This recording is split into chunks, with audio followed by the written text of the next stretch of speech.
দক্ষিণ পশ্চিম বঙ্গোপসাগরে একটা সিস্টেম অবস্থান করছে, যা পরবর্তীতে উত্তর পশ্চিম দিকে অগ্রসর হয়ে তামিলনাড়ুর চেন্নাইয়ের নিকটে এসে অভিমুখ পরিবর্তন করে উত্তর উত্তর পূর্ব দিকে এগোতে থাকবে, যা পরবর্তীতে আগামী 19 তারিখ গভীর রাত বা 20 তারিখ ভোর রাতে পশ্চিমবঙ্গের নিকট আসতে পারে। এর প্রভাবে আগামী 19 তারিখ গভীর রাত থেকে দক্ষিণবঙ্গে উপকূল ভাগ সহ জেলাগুলিতে হালকা থেকে মাঝারি বিক্ষিপ্ত ভারী বৃষ্টির সম্ভাবনা থাকছে।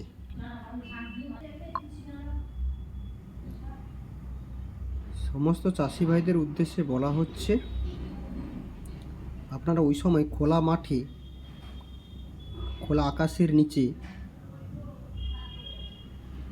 ধানের বস্তা বা শুকনো খাদ্যশস্য ফেলে রাখবেন না। ওই সময় কোনো কোনো এলাকায়, বিশেষ করে উপকূল ভাগ সহ পূর্ব মেদিনীপুর, পশ্চিম মেদিনীপুর, ঝাড়গ্রামের দক্ষিণ অংশ, কলকাতা, উত্তর চব্বিশ পরগনা, হুগলি, হাওড়া, এদিকে নদিয়া, বাঁকুড়ার কিছু অংশ, পূর্ব বর্ধমান জেলাগুলিতে বিক্ষিপ্ত ভারী বৃষ্টির সম্ভাবনা থাকছে। দক্ষিণবঙ্গের বাকি জেলাগুলিতে, এবার পুরুলিয়া, পশ্চিম বর্ধমান, বীরভূম বা মুর্শিদাবাদ জেলাগুলিতে আকাশ মেঘলা থাকবে এবং ছিটেফোঁটা বৃষ্টির সম্ভাবনা থাকছে।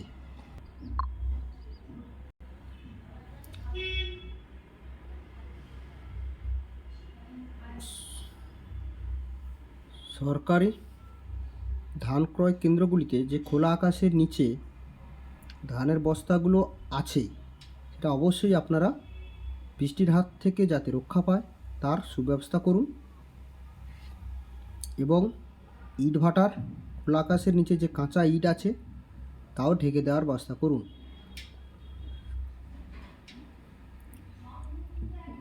সবথেকে বেশি বৃষ্টি হতে পারে আগামী 20 তারিখ রাত থেকে 21 তারিখ বিকাল বা রাত পর্যন্ত।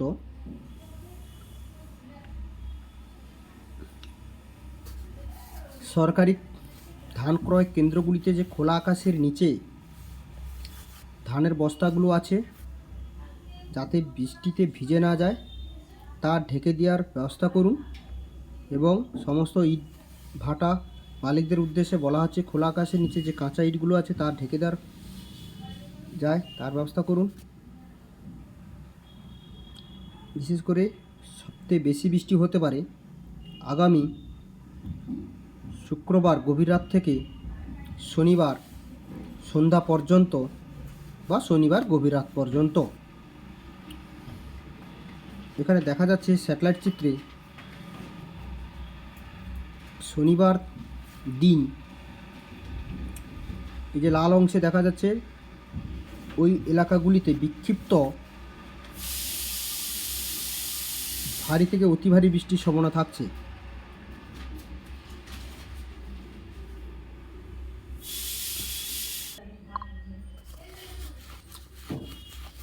এই চ্যানেলের পক্ষ থেকে সবার উদ্দেশ্যে জানানো হচ্ছে, আপনারা চ্যানেলটিকে অবশ্যই সাবস্ক্রাইব করুন এবং পেজটিকে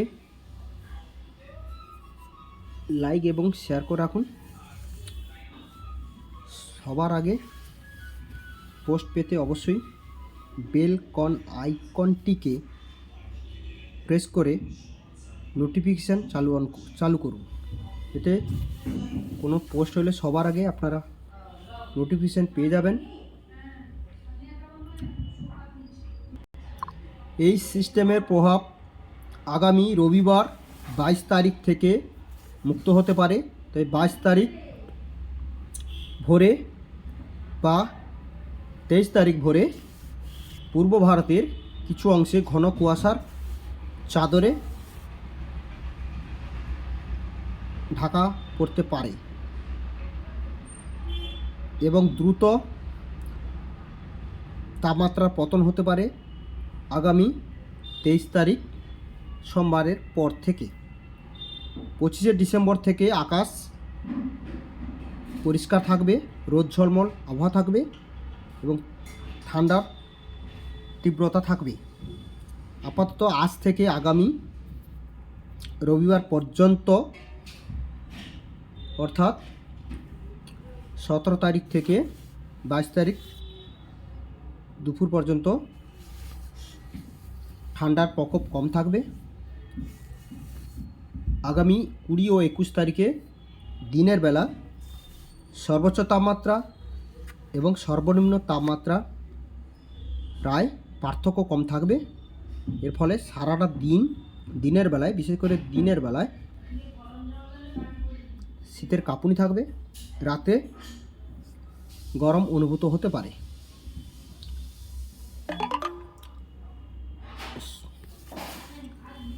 দক্ষিণবঙ্গের আকাশে মেঘ প্রবেশ করতে পারে 19 তারিখ বিকালের পর থেকে। এই সিস্টেমের প্রভাবে দক্ষিণবঙ্গে উল্লিখিত জেলাগুলি বাংলাদেশের দক্ষিণ বাংলাদেশ, মায়ানমার, এদিকে ভারতবর্ষে উড়িষ্যা, ছত্তিশগড়, হায়দ্রাবাদ, তামিলনাড়ু রাজ্যগুলিতে ভারী থেকে অতি ভারী বৃষ্টির সম্ভাবনা থাকছে। এই সিস্টেম কেটে যাওয়ার পর পুনরায় শীতের তীব্রতা বাড়বে আগামী 23 তারিখের পর থেকে। আপনারা অবশ্যই সরকারি আবহাওয়া দপ্তরের আবহাওয়ার পূর্বাভাস খবর রাখুন। ধন্যবাদ।